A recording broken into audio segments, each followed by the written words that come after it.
গঙ্গা দেবী বড় না যমুনা। না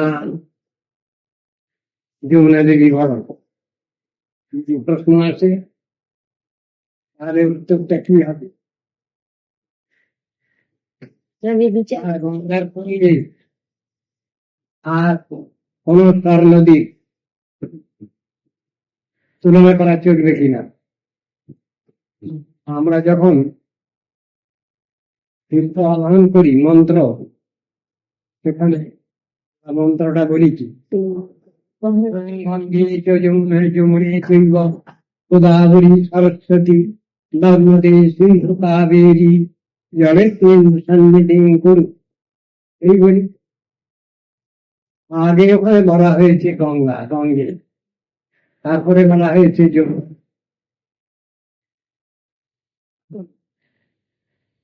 যদি তত্ত্বদর্শন ঠিকভাবে আলোচনা করা যায়, তাহলে যমুনা দেবী তো আগে যাবেন, 1 নম্বরে যাবেন, তারপরে তো গঙ্গা দেবী আসবেন।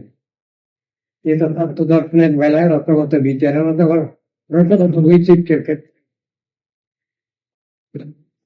কিন্তু এখানে বলা আছে গঙ্গে চ যমুনা ছিল।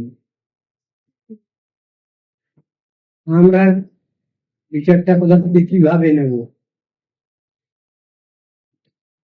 যমুনা দেবীর একটা প্রণাম মন্ত্র আছে, তাতে পাওয়া যাচ্ছে গঙ্গাদি তীর্থ পরিশোধিত পাদ পদ্মে, শেষের দিকে আছে রাধা মুকুন্দ মুরিতান গঙ্গাদি তীর্থ পরিশোধিত পাদ পদ্মে, তিনি হচ্ছেন যমুনা দেবী।